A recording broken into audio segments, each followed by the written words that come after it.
Today we will meet Kshitij, a guy who started LED manufacturing company with zero experience and scaled his business to more than $1 million in 2 years. So let's hear his story, and this video is presented by Buildfast.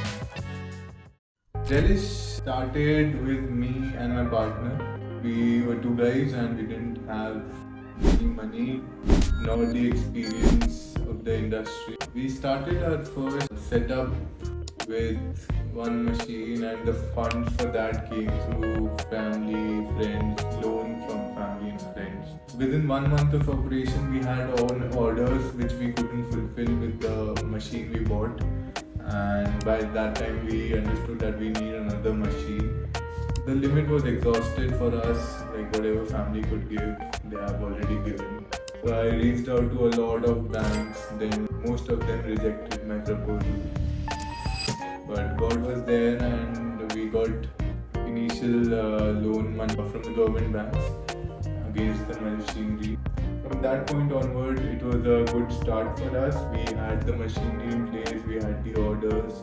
A lot of good people supported me back then. Like I met a lot of wonderful people like Mr. Bansal, who supported us with POs and didn't care about initial mistakes we made, supported us, guided us about the quality parameters.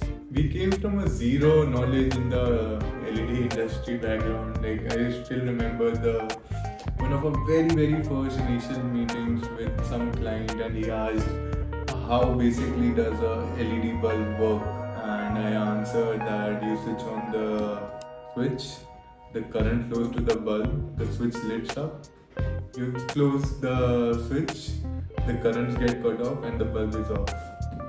So from that stupid answer to today manufacturing around 2 lakh bulbs in India for a lot of OEMs, and also exporting it to countries like South Africa, Bangladesh, we have covered some distance in life. All thanks to the people we have, the clients we did, and God obviously.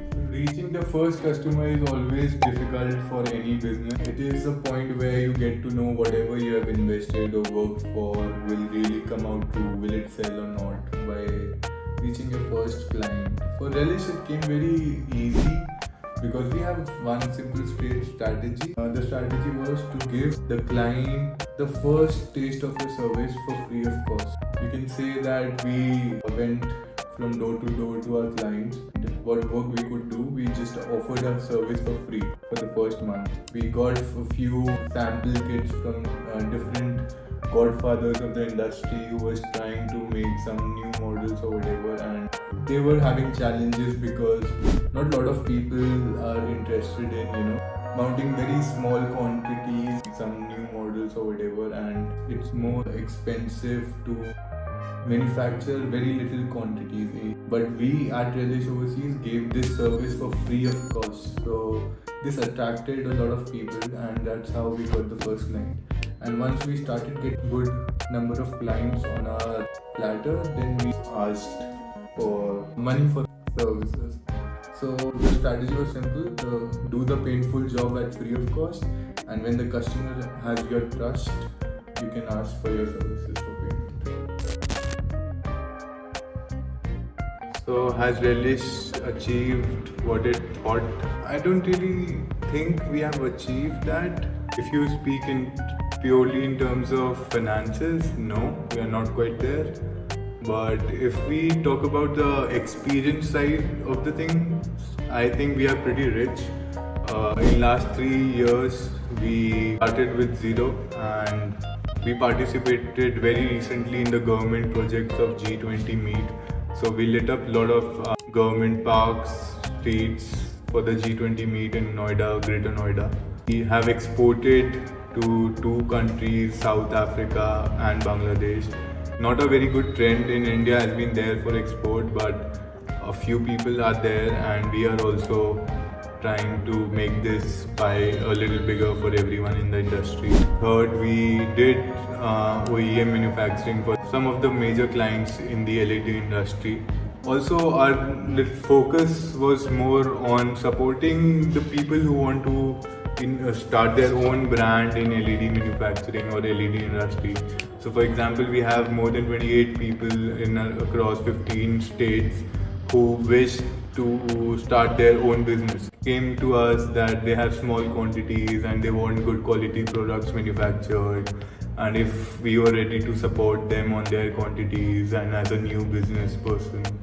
And at Relish Overseas, we were always ready to support people who want to go ahead with entrepreneurship, and we still do that. For example, if you want to start a LED business in your own home city and you want some reliable products manufactured under your own brand name, we are ready. We don't really ask you questions about how much is the quantity or like how will you do XYZ stuff. We support you in packaging, we support you in telling where to get the cheapest certifications from, how to monitor quality, how to pitch into your competitive distributors why your quality is superior to other brands, which I'll not take the names in. So we give you a lot more than just a bulb. We give you the whole toolkit, so as in you can start your own business.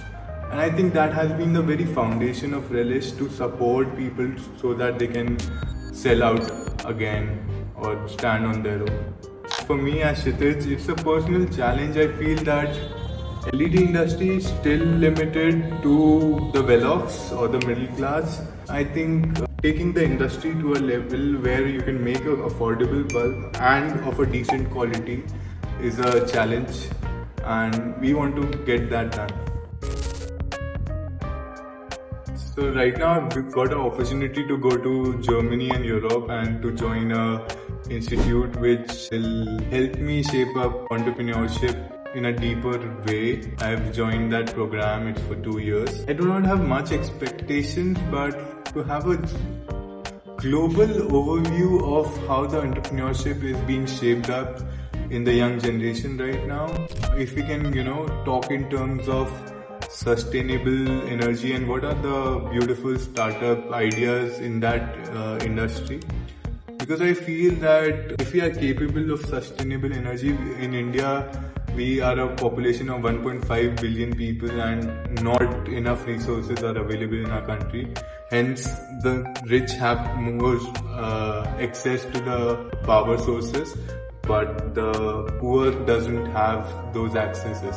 I don't know, but if we can have a sustainable model for various sectors and they can be a standalone concept of energy generation, we can go ahead. So my idea for next 2 years will be to see where technology can help us becoming self-reliable, self-sustainable, what can be more green efficient ways of production.